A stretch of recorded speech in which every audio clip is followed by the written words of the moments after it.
وقت اس بات کی اجازت نہیں دے رہا ہے کہ کچھ بات کہی جائے، اس لیے کہ مجمع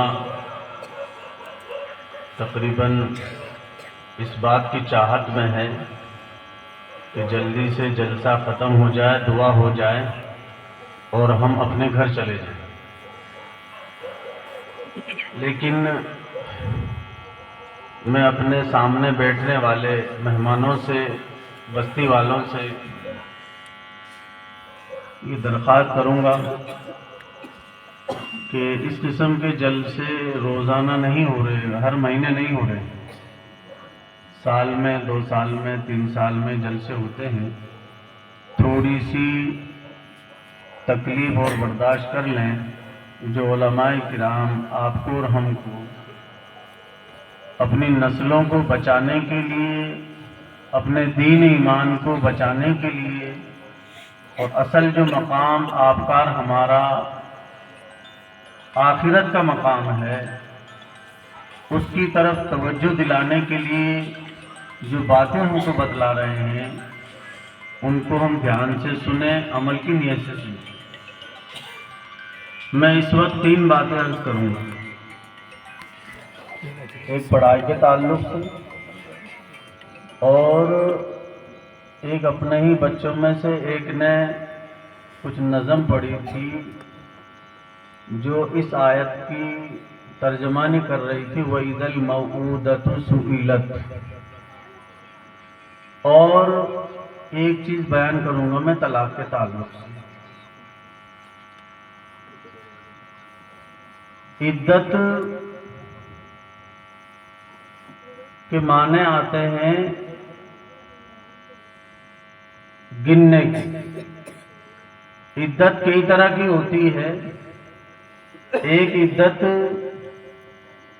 یہ اس لیے بیان کر رہا ہوں کہ ابھی چند دن پہلے پورے علاقے میں ایک مسئلہ گونج رہا تھا اور اس کی گونج ہم تک پہنچی تھی، گرچہ مستورات نہیں رہی یہاں پر، کچھ بچی ہیں تو وہ انشاءاللہ اس پر اپنے جاننے والی ملنے والیوں کو، اور جو بھائی بہن بزرگ بیٹھے ہیں وہ اپنے مستورات کو اس چیز کے بارے میں بتلائیں گے۔ عدت کئی طرح کی ہے، ان میں سے ایک عدت شوہر کے وفات کی ہے۔ شوہر کی وفات کی عدت یہ ہے کہ شوہر کا انتقال ہو جائے تو پھر عورت عدت گزارے گی، چاہے اس کی رخصتی ہوئی ہو یا نہ ہوئی ہو،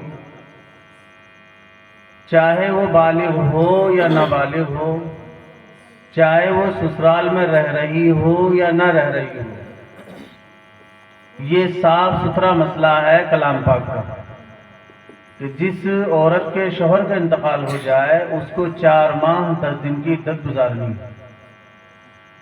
نمبر 2، وہ عورت جس کے پیٹ میں بچہ بچی ہے، اس کو اس کے شوہر نے طلاق دے دی یا اس کے شوہر کا انتقال ہو گیا، تو اس کی عدت ہے بچہ بچی کی ولادت۔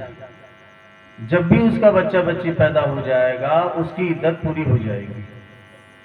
ابھی 2-3 ماہ کا بچہ بچی تھا ماں کے پیٹ میں، اس کے شوہر کا انتقال ہو گیا، یا یہ کہ اس کے شوہر نے اس کو طلاق دے دی، تو اس کی عدت اس بچہ بچی کے پیدا ہونے کے بعد میں پوری ہوگی، اس سے پہلے پوری نہیں ہوگی۔ یہ بھی 2 ٹوک مسئلہ ہے، صاف ستھرا مسئلہ ہے، چاہے اس کے شوہر کا انتقال ہو اور چاہے اس کا شوہر اس کو طلاق دے۔ نمبر 3، وہ عورت جس کے شوہر نے اس کو طلاق دے دی، طلاق دی ہے، شوہر زندہ ہے اور اس کے پیٹ میں بچہ بچی بھی نہیں ہے، تو اس کے لیے 2 شکلیں ہیں۔ ایک شکل تو یہ ہے کہ اس کو ہر مہینے نماز چھوٹتی ہے، جس کو ہم خون آنا بولتے ہیں، حیض آنا بولتے ہیں، اس کی عدت 3 دفعہ نماز چھوٹ جائے، 3 دفعہ خون آ جائے تو اس کی عدت پوری ہو جائے گی۔ اسی عورت کی دوسری حالت یہ ہے کہ یہ بڑی عمر کو پہنچ گئی ہے، یا یہ کہ ابھی بالغ ہی نہیں ہوئی تھی کہ اس سے پہلے ہی اس کے شوہر نے اس کو طلاق دے دی ہے،